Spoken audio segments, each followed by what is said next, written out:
From LA to Piscataway, you've come to the right place to talk all things Big Ten. Welcome to Big Ten Ted Live. Good morning, everybody, and welcome into Big Ten Ted Live. This is the very first stream that I've ever done in a morning hour.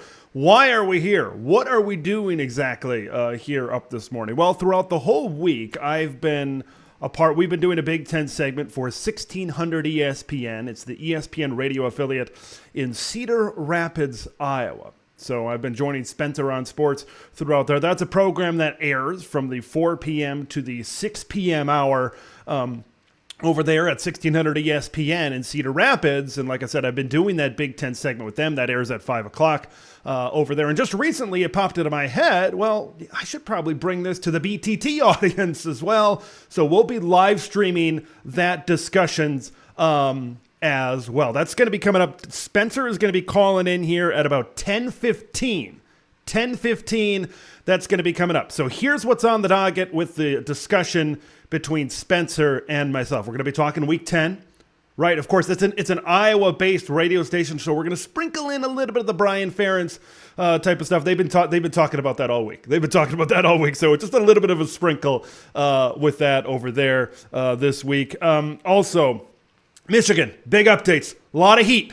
If I'm Tony Petitti, it's getting hot. There's a lot of pressure right now on Tony Petitti. There's a lot of things formulating. So Spencer and I are going to be talking about that. And up until Spencer calls in around 10:15, that's where I'm going to be talking a little bit about Michigan to kind of set the stage with our discussion here coming up at 10:15.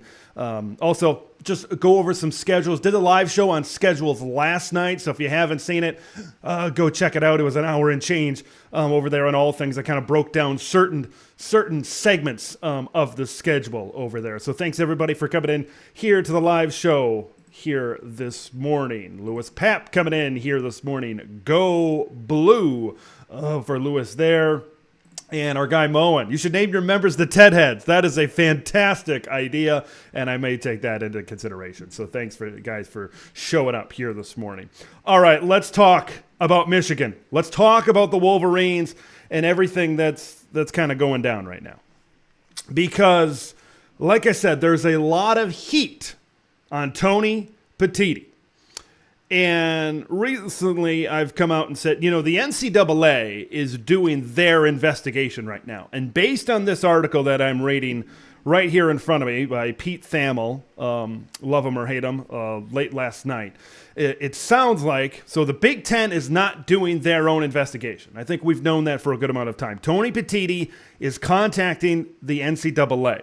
Petitti acknowledged speaking with the NCAA about its investigation, although he refused to divulge any details of that conversation, sources said. One of the issues Petitti brought up with the athletic directors was that he couldn't make a decision on Michigan this season based on a whim that he needed to go a set of facts, to go off of. So I think that's the big thing right there. And this is kind of what I've been saying for a little bit now. I think Tony Petitti is feeling a lot of pressure.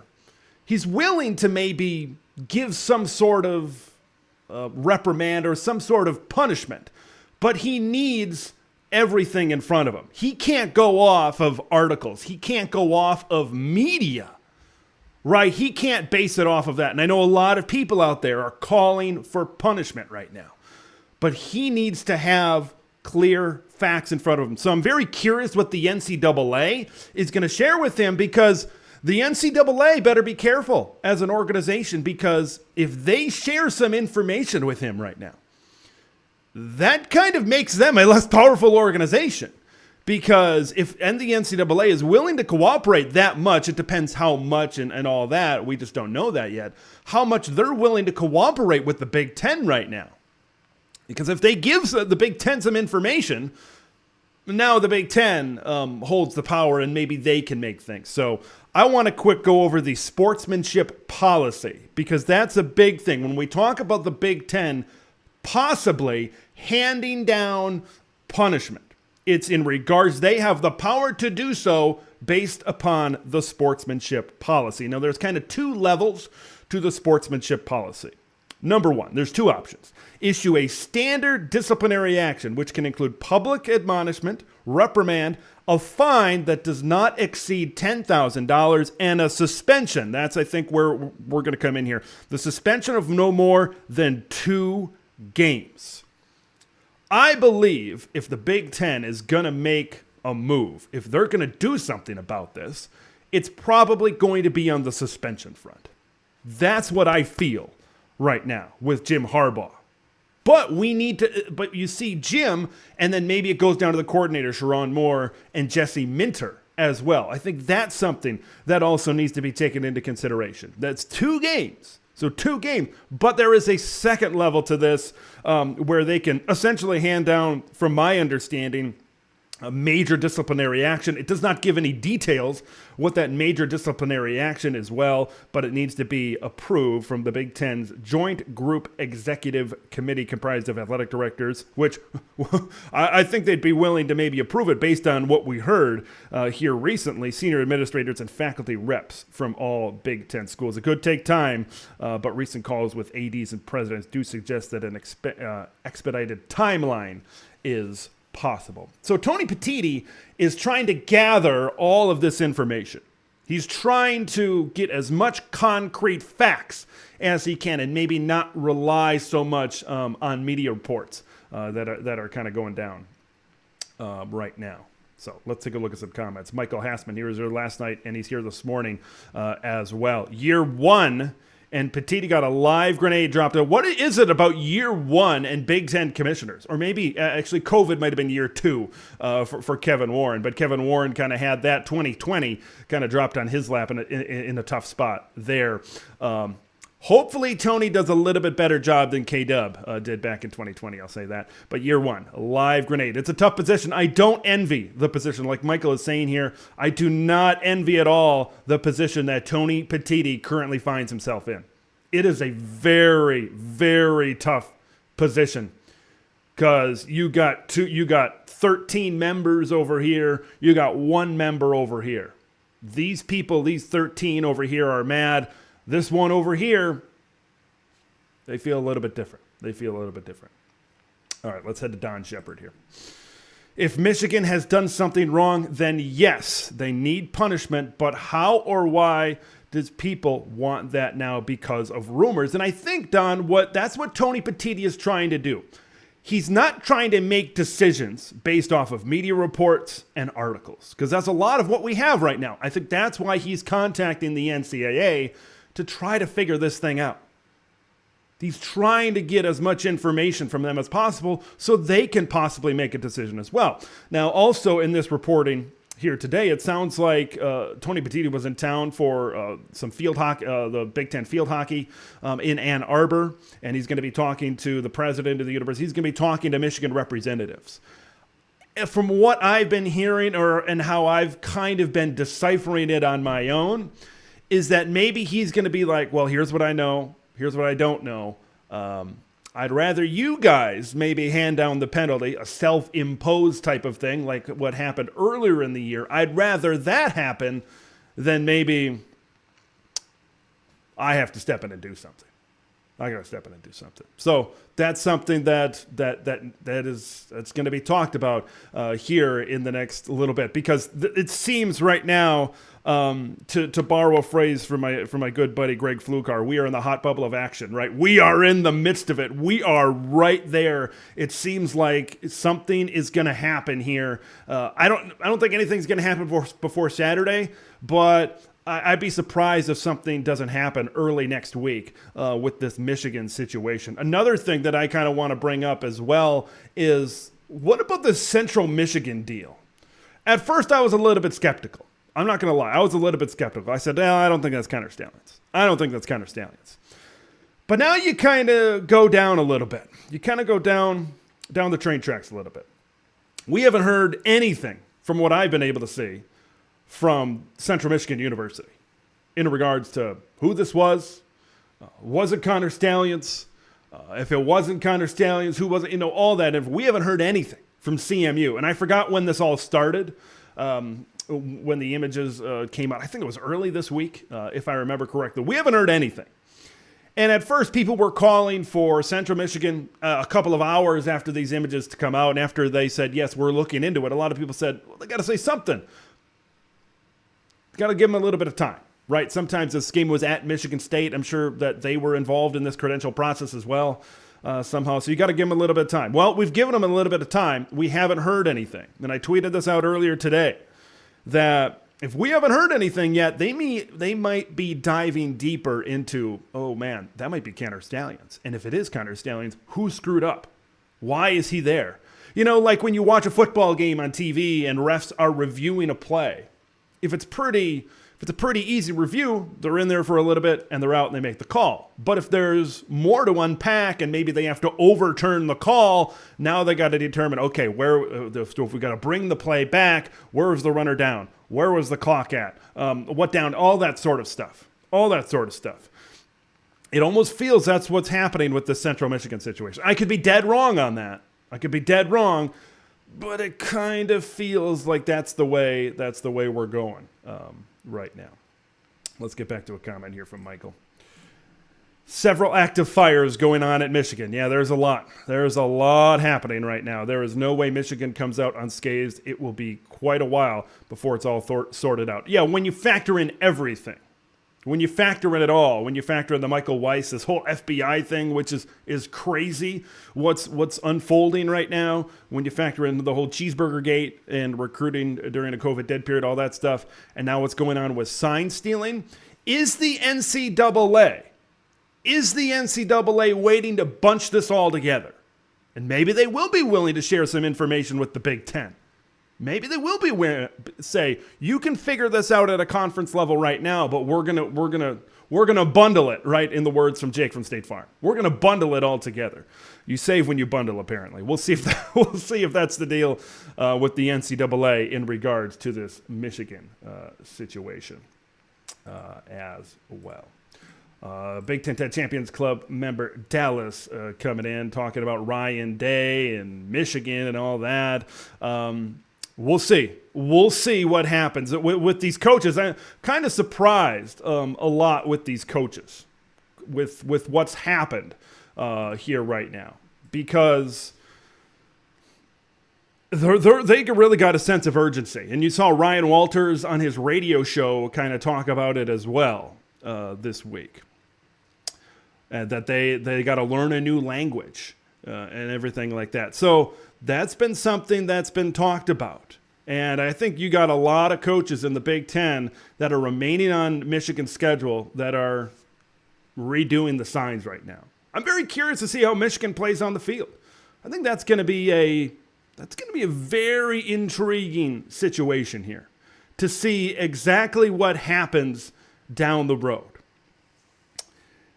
Are these games going to be as lopsided as they were before? If they are as lopsided as they were before, what does that change? Does it change anything? Does it change anybody's perception about what's going on here based on the results the last few years, earlier this season, and now if they beat Purdue 56-3, what does that change? If they beat Penn State 38-13, what does that change? Does it change anything? I don't know. That's up to the individual to kind of decide that. I don't know how much it changed because Michigan's a talented team. That's why this whole sign stealing thing is kind of crazy to begin with, because Michigan's a talented enough team to do this. I don't know if they need the sign stealing, but maybe if this is all what they say it is, maybe they felt that was their advantage. That was what they needed to get to the next level. To get to that next level. So we'll see what happens. We're going to be having our conversation with Spencer here shortly, talking all things Week 10, talking Michigan, talking all sorts of stuff around the Big Ten, my weekly radio segment on 1600 ESPN. Over there. This Michigan thing is really dominating the conversation, it's such a weird thing. I feel like Michigan, regardless, was going to dominate the conversation because they have been dominant on the football field, and now that the sign stealing thing has come up, it's it sounds like we were going to be talking about Michigan. We're going to be talking about Michigan either way right now. I'm going to get to one last comment here from Dallas before Spencer calls in. Hopefully I can get to this quickly. What are you hearing about the possibility of KF walking away? Kirk Ferentz comes out and he says, I want to stick around. On his radio show, I want to stick around. You're not going to get rid of me. I ain't going to go bird watching, right? He says that in terms of retirement. Beth Getz, the interim athletic director, came out and says, well, that's what we wanted to hear. Kirk is a Hall of Fame coach. We want to keep these types of coaches as long as we can. So what we've heard the last few days is it sounds like Kirk staying in Iowa seems to be the future. And we might talk about that here with Spencer when he calls in here in just a little bit. And here he is. So here we go. Hello, can you hear me? I can hear you. All right, good stuff. I'll put you through. Hang on. All right, thank you.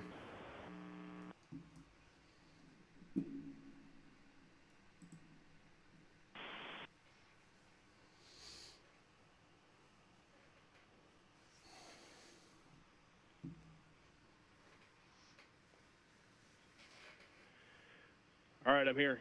All right. I am here. Just treat it like a normal radio segment, or you want to jump in? Or? Just do what you do. Do what you do. We're this is your show. All right. This is your segment. We will. What's that? Just dive right into it. All right. 1600 ESPN. It is drive time, brought to you by Linder Tire here on a Friday edition of Spencer on Sports. As we welcome in our good friend Big Ten Ted. You can follow him on YouTube and X Twitter X. I still struggle calling it the new name, so I'm just going to keep calling it X Twitter. Hope that's okay with everybody out there. Ted, what's going on? How you doing? I'm doing all right. It's been a busy week. There's a lot going on. There is no shortage of news within our beloved B1G. That is absolutely true. A tumultuous week here in eastern Iowa. A week that I think a lot of Iowa fans were certainly waiting for, with the news that Brian Ferentz is out at the end of the season. I think some people surprised with the timing of the move.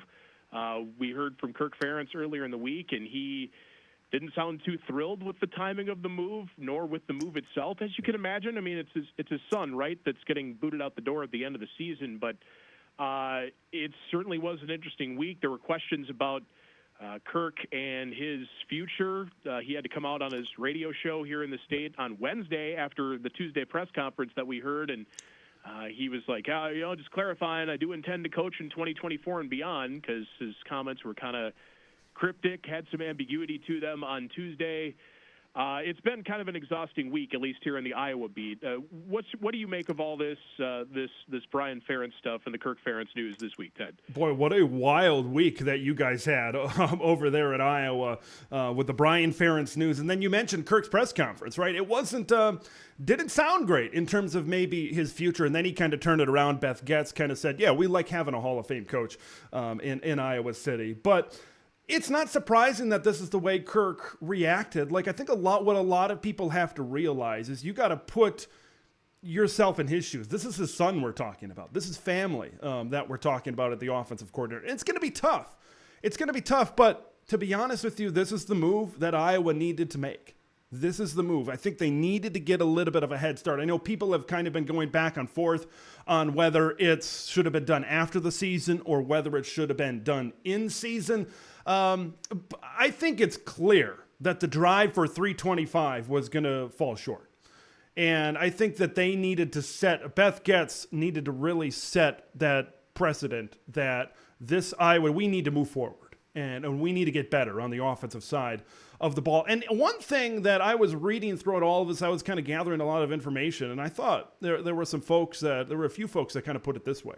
Now you don't have to worry about 325. Now you don't have to worry about the job status. It was getting fairly obvious that Brian was not going to return in 2024. Now you can win games 13-10. Now you can win games 10-7 and try to get yourself to a Big Ten West championship. And then you can retool this offense in the offseason. I think that's kind of a pretty good way to look at it, more of a positive way to look at it here with this Brian Ferentz thing. But also the thing with Brian, he's going to land on his feet. There's no question about that. Brian was a great offensive line coach, tight ends as well at the University of Iowa, right? They won some Joe Moore Awards, finalists for some Joe Moore Awards as the top offensive lines in the country. So he's going to be fine. But this Iowa offense needs to find a way to clean house and really get things moving forward. It sounds like Kirk is here for the foreseeable future. So it sounds like in Iowa, they're going to have to find somebody that really fits in to Kirk Ferentz and the way he wants to go about things on the offensive side of the ball. Yeah, there's two different paths. I said this on my show earlier this week. There's two different paths you can take. There were two different paths after Tuesday's press conference, right? Either he comes back and he hires the new offensive coordinator, or he leaves and Iowa's starting from scratch, right? But now that Kirk has said he's coming back for 2024 and assuming beyond, he's under contract through 2029, you can either stay with someone that is familiar with the program, knows the university, maybe you promote from within. I think it's more likely they promote from within or try to find somebody with program ties to Iowa football for the new offensive coordinator. Or you can go outside and kind of take a big swing, something Kirk has done before, hiring Greg Davis away from Texas, which the 2015 season where Iowa went undefeated and got to the Big Ten title game and went to the Rose Bowl, that was a Greg Davis offense. So they've had success under somebody from the outside. The real question is, okay, is Kirk going to relinquish total control of the offense and let the guy cook, right? Let the new person who is in there cook and do what they have to do to bring this offense up from rock bottom. And I think it is a legitimate question because this is Kirk's offense. He's the head chef, right? You gotta, if you're Kirk Ferentz, you have to, in my opinion, relinquish some of that control and trust the person that you hired to make the moves to make this team successful. Well, that's why, I think Kirk's got to find somebody that he trusts. And saw someone throw out Paul Chryst, right? Paul Chryst has a background as an offensive coordinator, as well, former head coach at Wisconsin and Pitt. From what I understand, we can, from what I understand, they have a pretty good relationship. So that could maybe be something where maybe Kirk has to bring in somebody that he trusts right now. So it should be interesting to really see how that progresses. Let's talk Michigan, Ted, before we jump into the games this week. There's so much still going on. We talked the last couple weeks about this as the story has, I guess I'd say, blossomed, but that's probably not the right word to use with this. I don't know what's going to happen with this, and I've talked to some national folks, some other Big Ten folks this week, and they are still kind of, trying to figure out and piece this all together. We know that the coaches and athletic directors now, sounds like they're pretty upset with Tony Petitti and the lack of action from the Big Ten. Where do you see this all going? I mean, because it sounds like Tony Petitti is weighing kind of his options. He's talking to the NCAA to learn more about this, which I think is the smart move, right, to do all this. But I can't imagine that, at least in the short term, Michigan's going to find any or see any repercussions from this alleged sign stealing scandal. Oh, boy, this is the story, and it's heating up. It's heating up right now, man. It sounds like something's going to happen here fairly soon. It sure seems that way. But so there's no question right now. Tony Petitti is feeling the heat. Had a meeting with coaches. Had a meeting with athletic directors. Okay, he's on campus in Ann Arbor, Michigan. He's on campus for field hockey, and it sounds like he's got a meeting with the president of the university. I think what I've been hearing throughout these reports is Tony Petitti wants to gather concrete information. He doesn't want to rely on articles. He doesn't want to rely upon media reports and make a a judgment decision based on that. He wants that concrete information, talking to the NCAA to try to get that information as much as he can to make a decision. Now, remember, this goes in with the Big Ten sportsmanship policy. 2-game suspension, a $10,000 fine is the start. Then the second level needs to be approved by a group of athletic directors and other administrators within the Big Ten right now. But Tony Petitti all eyes are on him. The national media has all eyes on him right now. And I think he understands that he has to act in some way. He has to say something in some way. And I think that's why he's trying to gather this information from the NCAA. And this whole dynamic is very interesting because if the NCAA does give him some information, doesn't that lessen the power of already an organization that seems to be on their way out? Like, that's a relationship, because if the Big Ten now can get some information and they can hand down some penalties to Michigan, that really ushers in, this is kind of an unprecedented thing where a conference can really take control in terms of handing down some penalties. And folks have talking about breaking away from the NCAA and conferences making decisions and all this stuff. This could be maybe the start of that move here right now. But it sounds like things, because of the pressure that coaches and athletic directors, we heard Ryan Walters saying this week, hey, our team has had to learn a new language in a short period of time. I think this pressure is going to speed things up. I don't think anything's going to happen, something like today, even before Saturday, definitely.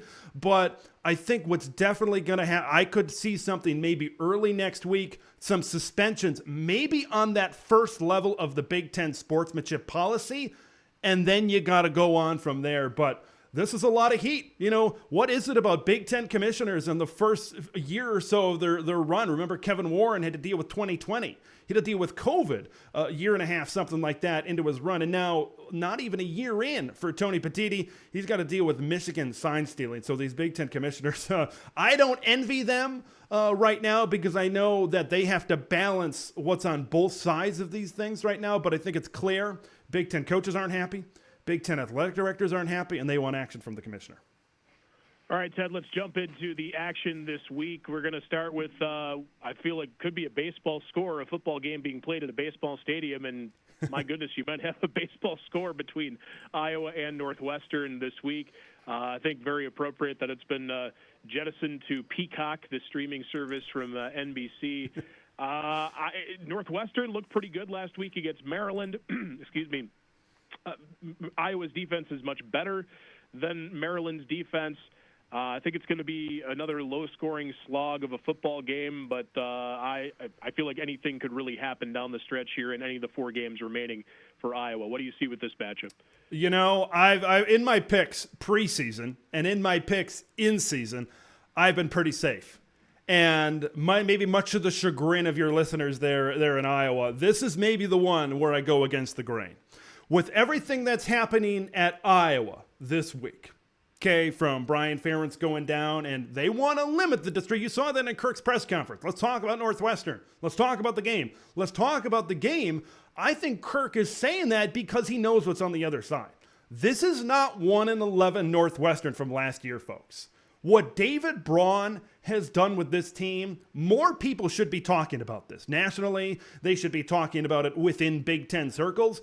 In my opinion, this is maybe the story of college football this season. What Northwestern has done, everybody left them for dead in the offseason. David Braun never coached in the FBS. Position coach, coordinator, head coach, nothing. And what he's done and what he's been able to do with this team has been amazing. Like, you look at the remainder of their schedule, a bowl game is certainly on the table here for the Northwestern Wildcats. But when you look at this from an Iowa point of view, I think it all comes down to running the football. Okay, this is a team, Northwestern statistically is not great against the run, but I think they've been improving here over time, the Wildcats have. They've got 2 really good linebackers in the middle, Bryce Gallagher and Alexander Mueller. They got to clog up the middle. For the Hawkeyes, it's going to, for the key against Northwestern, and the key going down for the remainder of the season, you got to run the football. You got to run the football because they've shown that they have no semblance of a passing game. And they need to have the game plan like they did against Wisconsin, like they did against Purdue. They need some big plays in the run game, because you look at the other side and you look at Northwestern. This is a team that I think can, at the very least, they can hang around, and they can hang around in this game. Brendan Sullivan is playing better. You look at Brendan Sullivan from last year and this year, I swear that's two different guys. I swear it's two different guys right now. Northwestern's got some players. Joseph Hyman in the run game can really bust off a big run. Like, there's a lot of guys on this Northwestern team that Iowa should really be concerned about, in my opinion. Who commits the turnovers and who makes the play, that maybe the defensive play at the end. Got to talk about Wrigley Field as well, because Kirk Ferentz said in his press conference this week, he's not a big fan of playing at baseball stadiums. Okay, and asked the Minnesota Golden Gophers playing at, at the Pinstripe Bowl in Yankee Stadium, how that went as well. So it could come down to who kind of manages the turf, the grass, which it's not great playing on that surface. That's usually meant for baseball. So I think this is going to be a very intriguing game. I'm going to have my eyeballs on this one. I mentioned Maryland, Ted. Let's go to Penn State at Maryland. Of course, the Nittany Lions have a big one with Michigan coming up next Saturday. Is this trap game territory for James Franklin and crew? Well, it's possible. It's possible, but Maryland isn't exactly going the right direction either. Let's just say that. It's going to College Park, I think, is the key in this one. Now, Penn State has really dominated this series as of late. Maryland has been fairly competitive at times against Michigan. They've been fairly competitive in some of these games against Ohio State. But Penn State has been dominant as of late in the series. They've been dominant even going back before they were Big Ten foes, in their days as a non-conference game back in the day. But it's possible that this is a trap game. Penn State hasn't been that team that I think we expected them to be. Nick Singleton and Katron Allen aren't as explosive, it seems, as they were last year. This pass game, I don't want to say it's limited, but you look at where Drew Aller is right now, and you look at the wide receivers on this team, it's just maybe not what everybody expected right now. But this is a game for Penn State. If they truly believe that they can beat Michigan on Veterans Day, if they truly believe that they are still in the race, I want to see them come out and just take care of business against the Maryland Terrapins. I want to see that defense attack the Terps. If you watched last week, Maryland's game against Northwestern lived in the backfield. They lived back there attacking Taulia Tagovailoa. I believe it was something like 6 sacks. So if Northwestern can do that, imagine what Penn State can do. Even if they don't have Chop Robinson at the defensive end, Isaac Danny Dennis Sutton, all of those guys. It's hard for me to imagine Maryland pulling the upset, because the Terps, I think, are struggling up front, and their offensive line, I think Manny Diaz is going to pin the ears back in this Nittany Lions pass rush, and they're going to get after it. Ted, Ohio State headed to Rutgers. They escaped Madison with the win last week, 24-10. Of course, had the tight game against Penn State the week before. Can Rutgers make this a game, or is Ohio State get some separation against the Scarlet Knights? This is going to look more like a Big Ten game than maybe Buckeye fans would like. This is a very good Rutgers defense right now. Very good Rutgers defense.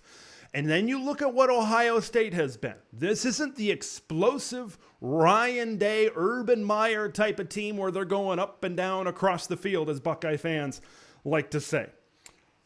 The key for Ohio State, not only in this game, but throughout the rest of the season, is Travion Henderson. I believe he could be the straw that stirs the drink, which sounds crazy because he got 18 on the perimeter, because he got Marvin Harrison Jr. But I believe Kyle McCord works better in this offense when the run game is going. Like I said, this is not an Ohio State team like from the past. This is an Ohio State team that maybe likes to be a little bit more Big Ten-ish, right? They want to be able to run the football, and then that opens up the pass game down the field. And at times, I think early in this game, like you look at what happened with the Michigan game, right? Michigan against Rutgers. I think that's the way that this game seems like it's trending, where it might be closer in the first half, and then eventually the more talented team burst open.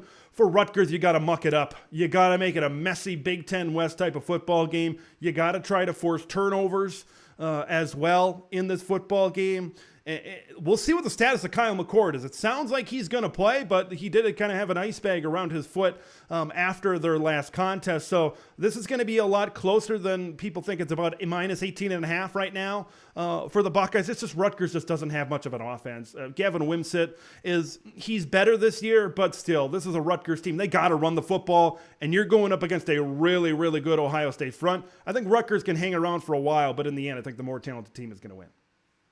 All right, Ted, let's do a little rapid fire to close it out here with the rest of the Big Ten slate. You've got Illinois playing at Minnesota, also Nebraska at Michigan State. Wisconsin is at Indiana, and you also have Purdue and Michigan under the lights on NBC. I don't know what it is about NBC. Aside from last week, they seem to get the blowouts, at least in the early part of their Big Ten, their Big Ten package. Give me one thought on the rest of the schedule, the rest of the games on the schedule this week. I believe Nebraska should go in. This is a statement game for the Huskers at Michigan State. I believe that we see where Michigan State is as a program right now. I want to see them take care of business. You bottle up Nathan Carter in the run game, and I think the Huskers can come out on top. For the Badgers in Indiana, that's my upset alert. I came this close. Came very close to possibly picking Indiana. If Braylon Allen isn't able to go for the Badgers, that could be very concerning, I think, right now for Wisconsin. Phil Longo's got his wish because now the ball's in the hands of the quarterback. It's in the hands of Braden Locke right now. So it's going to be a sleepy Bloomington, Indiana in a noon game as well. Illinois at Minnesota.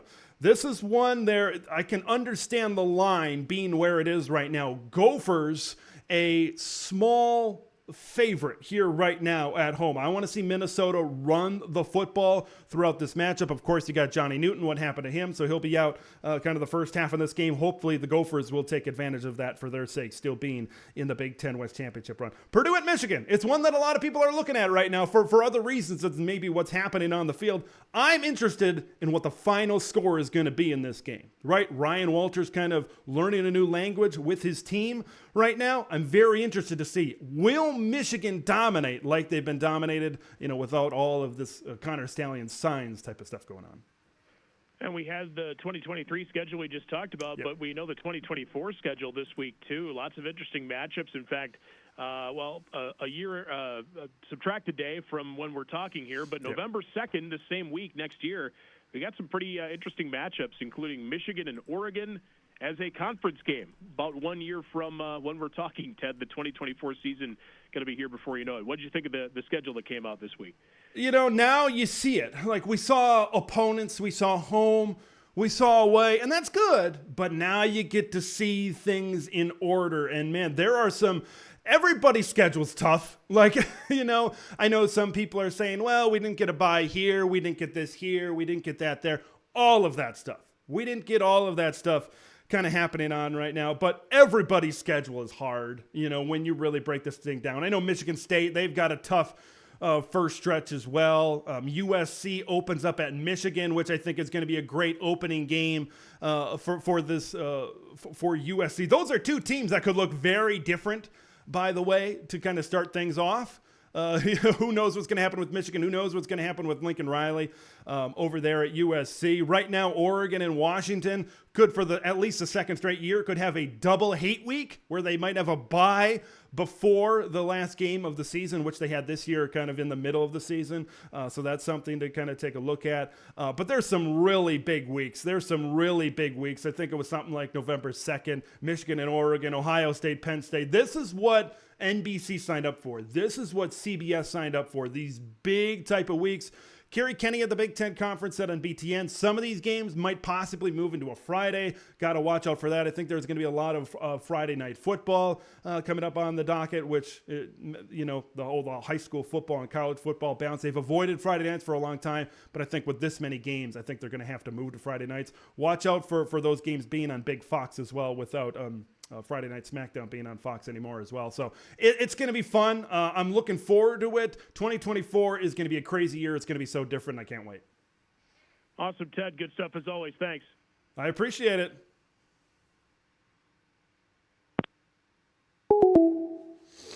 All right, that's your behind the scenes look. That's your behind the scenes look at our weekly segment. Appreciate everybody for coming in. Going for gold. If you want to call in, what time is it here? 10:39 Minnesota time. I can maybe do this for a little bit longer. I can maybe do this for about 20 more minutes. Then I gotta go. We got big high school football game tonight. Big high school football game tonight. So if you want to call in, if you want to talk, the number is in the chat there. I got probably about 20 more minutes till I got to get going. Want to give a big shout out to Mike. Thank you for the super chat before going for gold 85. Thank you for the super chat over there for the support of this channel as well. I'm going to get to some comments here because I kind of saw the comments going during Spencer and I's segment. So I'm going to scroll back here and try to find some comments. I saw this one a few times. Are you a Badgers fan or a Gophers fan? You know, what's interesting about this question is that there's been so many times, and this makes me feel like I'm doing a pretty good job, where they say, you're a Michigan fan. I've been called Gophers. I've been called Badgers. I've been called, I think, a Buckeye fan once. It's crazy the amount of fandoms I have. It sure seems. But Badgers. I'm from Wisconsin. I'm originally from Wisconsin, about an hour north of Madison, Wisconsin. So the Badgers are my team. This year, maybe not going as good as I thought. It was, but yeah, it's probably the Wisconsin Badgers. Right now as well. So that's kind of my take on the whole Wisconsin as well. This is the Morning Ted Show. This is it. So like I said, this segment usually airs at 5 o'clock over there on 1600 ESPN, but because I'm working on Friday, we're recording it kind of earlier. So hey, like there's a lot of times because of my work schedule, right? I work at nights on a lot of times when I'm doing these high school sporting events for my full-time job. So excuse me.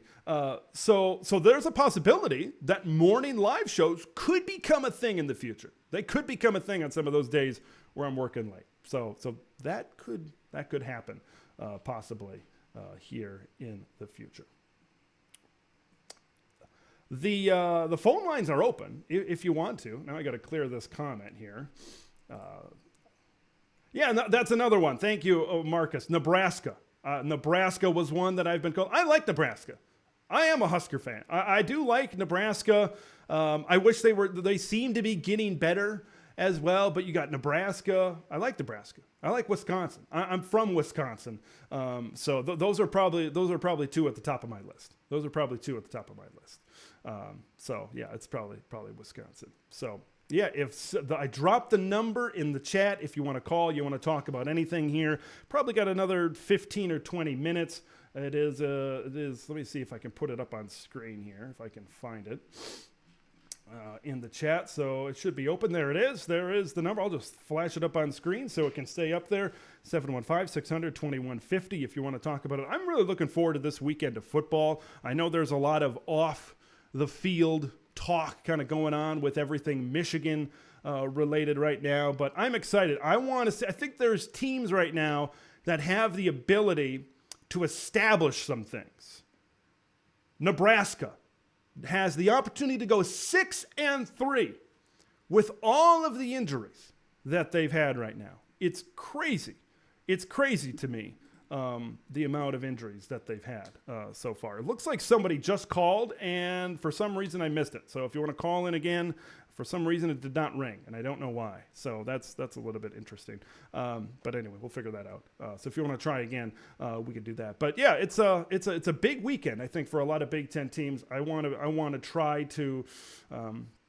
I want to see what happens with some of these teams. So here we go. Mike chiming in. Mike's a Husker fan. I'm worried Michigan State is going to come out ready to play. Nebraska fans are getting a little cocky right now. They're getting confident. Boy, it is a different feeling right now in Lincoln, Nebraska, isn't it? Boy, is it different, considering what it has been the last few years. So yeah, so it looks like some call stuff is not working. It says good subscriber is not available. That's interesting. So I'll have to try to figure this out why this is not working. But anyway, always good. This is what happens sometimes. So, yeah, I can kind of work on that here. It's weird because it worked for Spencer's segment for some reason. It didn't work for this segment. But, yeah, very excited about that Nebraska-Michigan State game this week. It's a chance. I picked 27-7 Nebraska in my picks right now, but we'll see exactly what's going to happen here in the future and see what's going to go down. This is an opportunity for Nebraska to really set the tone. And like I said, Northwestern has the opportunity. Here's what I'm going to do. I got this missed call a couple of times. Let's do this the other way. I'm going to try to call. We're going to try to do that. We'll see what happens. We're going to see what happens here. That's live, baby. We are live. And this is what happens. Hello. Can you hear me? Yes. Can you guys hear me? There we go. You are on and you are live. Go ahead. Hey, what's going on? I wanted to say, not to be that guy or anything, but, I've been following you for a long time. I've been kind of one of the guys that's been on your channel for a while. And, man, I really appreciate it, and I really like the work you do. I think it's cool, particularly as the Big Ten starts taking these really big steps forward as far as, becoming a predominant conference. And I think there's going to be a really big market for kind of these, hey, instead of, like me, shout out to Mike, also a Nebraska fan, instead of just a Nebraska channel or just a Michigan channel, it's going to be, hey, what's the state of the conference? What's the state of the Big Ten? I think you're in a really good position getting in a little bit early, man. I appreciate your work. Yeah, it was a COVID thing. It was a COVID thing that really started, right? Yeah. A lot of good ideas that have happened over the last 2 or 3 years seem to start in 2020 when a lot of people had a lot of time on their hands, and that's kind of when it started. I've always wanted to kind of do something like this, and I've been a Big Ten fan for ages. Like I said, grew up in Wisconsin, living in Minnesota. I've been living in the heart of Big Ten country for a long time. As a Nebraskan, I'm sorry to hear you grew up in Wisconsin. I'm sorry. I wouldn't, sorry to hear that. I went to school in Minnesota at St. Cloud State, shout out, and a lot of people. I got so many. I have developed a thick skin to the Wisconsin Firebacks, so to speak. So so there's all of that. But yeah, it's been fun. I've been a big, like I said, I've said this growing up. Wisconsin was always kind of my first thing. As well that I watched, but I was excited sometimes as much about Wisconsin and Iowa as I was about Purdue and Northwestern. I just really love the Midwestern style, and now we're getting a little bit different. Okay, things are the culture is changing a little bit with kind of these West Coasters coming in, which is a little bit of an adjustment for me right now. But that's just how that is. Yeah, one thing that I actually think that I've been discussed with one of the guys. By the way, if you are not on the Big Ten TED Discord server, you should get in there. We talk about stuff all the time. I think one of the big things coming up that I really like seeing your Oregons and your Washingtons, teams who are high-powered offenses but also can play some defense pretty well. You and I actually had a brief discussion about this, is that, these are the teams that I think are going to be a really good shot in the arm for the conference. Because right now, what is the Big Ten, barring usually Ohio State and sometimes, Purdue or something along that? It's all defense. It's all, smack you in the mouth, live in the phone booth, just try to run on us defense. But our offenses have been a little lackluster.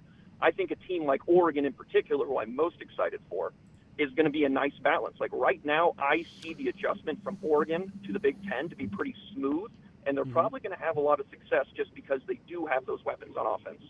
On the flip side of that, on the flip side of that, take a team like a USC. USC, in my opinion, when they start realizing that, if they're having a hard time with Pac-12 defenses, when they get to a Big Ten schedule, it's going to be a rough adjustment for them personally. They got to get better. There's no question. That defense is – I heard a lot from Trojan fans, and I took them for their word this offseason. They're like, Bear Alexander, defense is going to get better. Trust me. I'm like, okay, I'll take your word for it. It hasn't happened. I've caught a few USC games, but they got to get better. You mentioned Oregon. Man, they are built. Dan Lanning's a Big Ten head football coach. I can firmly say that. I love the way he's built his team right now. That is a team that is really good in the trenches, and they got explosive skill players on the outside. Now, no Bo Nix next year. We know what these teams are going to lose, but a lot of people say that, and I'm kind of come back with this. Oregon and Washington, and you could throw USC in there, even though USC has a 5-star quarterback waiting in the wings. But these Oregon and Washington teams, although they're losing their quarterbacks, they're transfer quarterbacks. They are going to be out. Those top transfer quarterbacks right now, they're going to be looking at places like Oregon. They're going to be looking at places like Washington. Look what happened with Michael Penix. He was good in 2020, but man, has he taken big steps up at Washington. Those two schools specifically are probably going to be two of the hottest destinations for transfer quarterbacks. Yeah, no, and I agree. And also that kind of goes into something that I've personally been thinking that I haven't heard a lot of people talk about. Basically, we all know, we all made the jokes at the beginning of the season. It's died down a little bit, that it's going to be, the Power Two. It's going to be the SEC versus the Big Ten. Mm-hmm. And one thing that I think the Big Ten is setting themselves up for at each individual school that I haven't necessarily seen other places, granted I don't follow other places as closely, is I think Big Ten ADs and like their boards and all that stuff when preparing for the change has actually done a really nice job preparing for the coming storm. How many in the past 2 years, how many coaches have been fired? How many new coaches have been brought in? That's because, the Big Ten, these ADs and these boards, they're not stupid. They know that right now a good chunk of the top 10, a huge chunk of them are going to be in the Big Ten next year. And so what do? They made the adjustments and they made the changes. So I think the Big Ten is going to set itself up to be a really, really not only just top-heavy like we're seeing this year, but deep conference. Northwestern with Pat Fitzgerald, Nebraska with Matt Rule. You're seeing a lot of changes being made. Yeah, I agree. I agree a lot on that point. And originally I was excited, to see Lincoln Riley in this league. Now the more I watch a Lincoln Riley team, the more I'm like, I don't know. I don't know if that's going to work. It might. I could be dead wrong, and they could fly it around for 50 a game or whatever.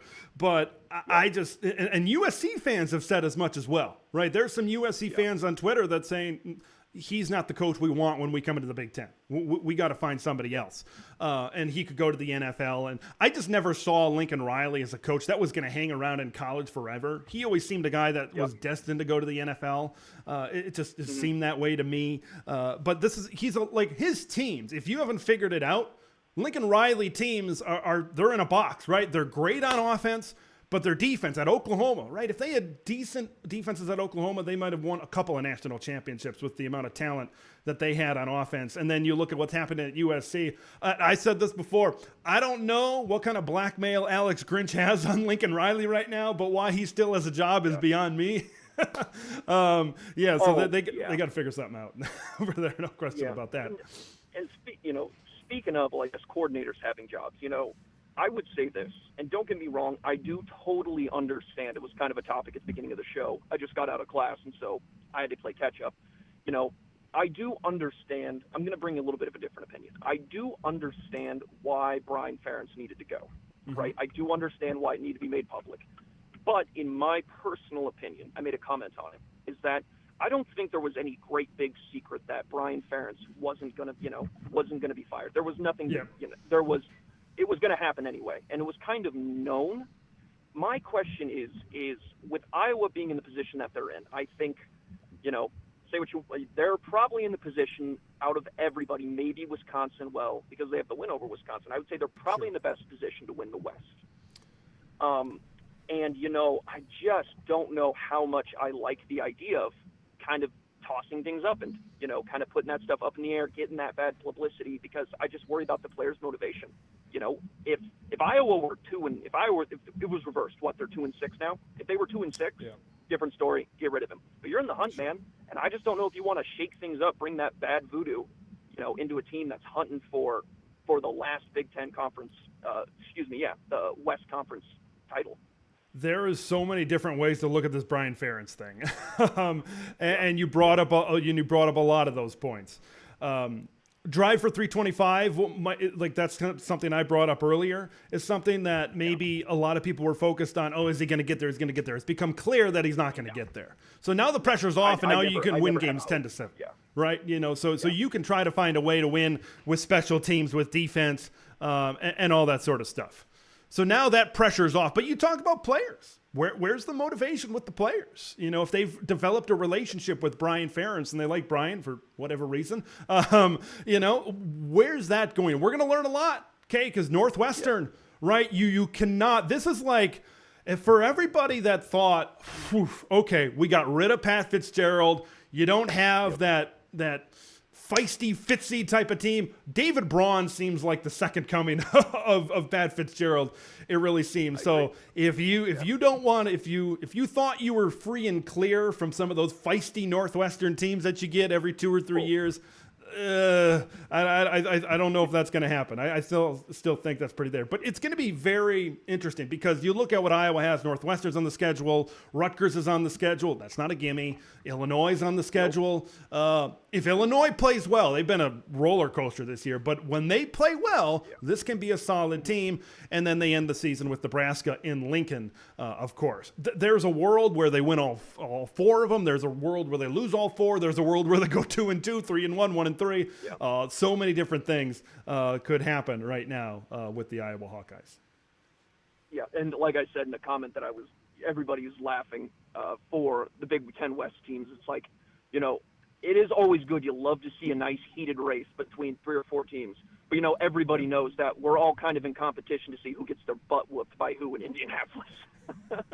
Yeah, and that's just the way it is. That's just. I mean, a lot of these teams have been, like Wisconsin has been decimated by injuries. Iowa's been decimated by injuries. Huskers have been. I don't want to say they've been decimated because they're still winning, but still they've suffered a lot of injuries. The injury bug has really seemed to bite a lot of these teams. Maybe more than Illinois took a dip. I thought the Big Ten West had a good chance to be fairly competitive this season, right? I thought Wisconsin and Iowa were kind of the 2 teams at the top, and you could still say that they're the 2 teams at the top, but they look a lot different than I think we thought they would look preseason. We thought that Iowa would at least take at least a little bit of a step forward. Hasn't happened. And the thing is, when you look at the Hawkeyes and you look at Brian Ferentz, like when you're down to Deacon Hill and when you're down both of your tight ends, I think both of the tight ends has maybe been the biggest loss out of all of this thing. But it's hard. It's hard. You already had an offense that was fairly limited, and then you kind of come in and this happens. I don't know. It's tough right now for these teams, but they're going to have a lot to adjust to. Okay, these teams now with these West Coast teams, I've said this many times before, they got to fight because now, right, they've been fighting since 2014. These teams have been fighting to win this West Division, right? 6 of their 9 conference games are against this group of teams. But now they got to play Michigan, Oregon, Ohio State, Penn State more regularly than they had before. And before it was, let's win the West, let's get to the Big Ten championship game. That's our barometer for success. Wisconsin doesn't have that. Iowa doesn't have that. Now what determines a successful season? Maybe I could pose that question on you. I think you're a Nebraska fan. Right now that you don't have that West Division, and you could maybe look at this from an Iowa lens, I could look at this from a Wisconsin lens. What determines a successful season for some of these Big Ten West teams? That's a good question. I would say for Nebraska. So thankfully enough, I'm 27. So I'm kind of from the Nebraska era where the coach that I really remember was Bo Pelini. Right, so I don't necessarily have visions of glory that we had in the past. Hey, it was pretty good. It was pretty good. 9 to 10 wins. That's pretty good. That's my thing. It's like, you know, I think what Nebraska wants to see, and also I want to dispel this idea that all Nebraska fans are like, we should be the best, we should win all the time. Yeah. Right now, we just want to see active improvement. We want to see, you know, it would be awesome if we could get 7 wins, if we could go 2-2 these next ones.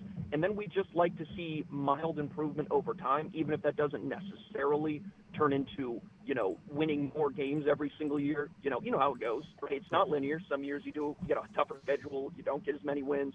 But we just want to see, when we look on the screen and we're like, okay, this is a football team. This doesn't look like a JV team. This is a team that knows how to win the tough ones, who knows how to win the close and tough ones, and also there's a coherent idea and identity of what this team is. And you know, with the cupboards being pretty bare on offense in particular, I would say most Nebraskans are pretty happy. The one that got away from us, obviously, Nebraska would be sitting pretty great if we were 6-2 and we hadn't fumbled the ball to Minnesota. But hey, you know. that is what it is. But, I think we're confident. We are, I would say we are cautiously optimistic. And, we also have confidence in our head coach. Matt Rule's a guy who's been there, who's done that. So I would say that's going to be pretty similar. Matt is fantastic. Some of this behind the scenes stuff that they've been filming. It sounds like he said in a press conference, I don't know if I'm going to do that next year, but what we've seen in some of these pregame speeches and stuff has been awesome. He's kind of given, we've seen some of these PJ Fleck, I want to run through a brick wall for this guy. Matt Rule is similar, but he's different. It's a different kind of motivation, I think, with Matt right now. But you bring up that Minnesota game, and I brought this up early in the season. I think it was after the Colorado game. I'm like, what happens? What happens if instead of Jeff Sims, they bring in someone like Luke Altmaier or Hudson Card or some one of those other transfer quarterbacks? Like you put Luke, or they don't shove. Go ahead. And you put Luke at Nebraska. This team is probably 6-2. Maybe they win the Colorado game because that was a game that had a lot of turnovers. As well, but yeah, it's and the injuries is a big deal as well. But just focusing on the quarterback position, right? You get a guy that takes care of the football. That's it. Hold on to the ball, right? And Jeff Sims got his opportunity when Heinrich Harburg was out this last game, fumbled it, go back for a touchdown for the Boilermakers. It's just I want to ask you a question here because Heinrich Harburg is looking okay right now. I know he's had his turnover problems as well. What does Nebraska do with the quarterback position? You got a 4-star coming in at Daniel Kalin from Bellevue West, I believe, next year. Not sure if he'll be ready, right? A true freshman in that type of Big Ten. Does the Nebraska go to the transfer portal again to try to get a 1-year solution before Daniel's ready? Or what's kind of the future, do you think, for Nebraska? Or is it Heinrich Harburg still next year? Yeah. What I would personally say if I'm in Nebraska's shoes is I would look at my schedule and I would say, okay, realistically, for the next year, can we be successful with a developing QB? If not, then go to the transfer portal. Okay. Then maybe you do try to bring in a true freshman and work with him. But I would honestly say is that there's about a 70 to 80% chance that yes, I would go to the transfer portal.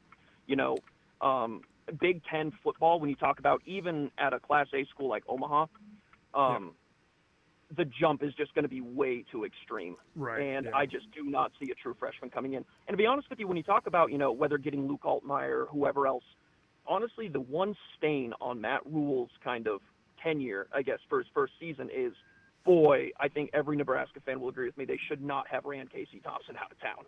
They should not have done it. Yeah. So that was tough. But yeah, and also one last thing before we go, when I was looking at that new schedule, so I kind of break up seasons. A lot of people break it up into like 3 quarters. You're, breaking up into 4 quarters of 3 games or 3 quarters of 4 games or 6 and 6.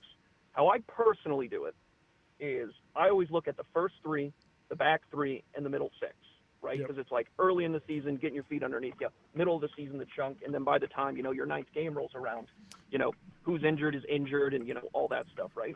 And if there's one team, in my opinion, who lost the schedule for next year is, Michigan State's middle 6 just is not fun. You've got Ohio State, Oregon, Iowa, and Michigan, 4 out of the middle 6 games. And I'm like, that's tough. That's tough. Sparty's going to be in a bad spot. I tell you one quick thing here before you go, Nebraska. There's a world where they start 7-0, right? But after that, it gets pretty difficult. Oh man, it gets pretty difficult. Before you go, I got to get a prediction on your Husker Michigan State game this week. I think, here's what I think. I think at the end, because I watched the games pretty close, and I will make a prediction on who's starting quarterback. If I'm Michigan State, I play Levitt. I saw him at the end of that game, the Minnesota game. He looks like clearly your better option. I thought he played a heck of a game. And if they start him, I'm going to say, I'm thinking that like 20 to 13, maybe 17 to 10, something in that range. So I'm not exactly, making too bold of a choice, but I think the Huskers win. I think they cover because I believe it's 3 points. And if they're going to win, they're probably going to win by more than a touchdown. And I think defense has a good showing, and that I think my big prediction is we see Levitt to start the game. I don't think Hauser comes back in. All right. Huskers win according to Going for Gold here. Appreciate the call, and we'll talk to you soon. Yeah, see you, buddy. And don't forget, hop on the Discord. Exactly. I put the link in the chat here today, so thanks for the call there. Got some quick things to wrap up here before I hit the road here today. Mini Biker Gopher fan feels like Nebraska's on the right track. Excited for my Husker fans. Good things coming over there. Check it out. Chiming in, Ted. Tony will meet with Michigan's president, Senta Ono, in Ann Arbor today. Any thoughts? Yes, I mentioned that earlier in the show. It sounds like the heat is on Tony Petitti, certainly right now. The heat is on. He's getting pressure from coaches. He's getting pressure from athletic directors right now. It appears Tony's probably going to go and say, I have this information or I don't have this information. This is what I have. I'd rather you guys from a school level make a preemptive move. But if you don't, then, and if I get A, B, and C type of information, then I'm going to have to, Tony Petitti I'm going to have to come in and I'm going to have to make a move. So that appears what is happening right now at Michigan. But definitely stay tuned because there's a lot that's going to happen here in the future. I appreciate everybody for coming on this live stream here this morning. Going to make this maybe at least the ESPN 1600 talking segment with Spencer. Definitely going to make this a regular thing here for the remainder of the season. I got to talk to him to see what we're doing in terms of the offseason for this segment as well. But thanks everybody for jumping on. Might make these morning things something that might happen, right? When I'm working some of these late days. So I might hop on in the morning before I go to work. So anyway, appreciate everybody for coming on here for the live stream. Thanks for the support, everybody. Enjoy with everything happening outside of football stadiums. Sit down, enjoy your college football Saturday. I'm Big Ten Ted. We will see you in the next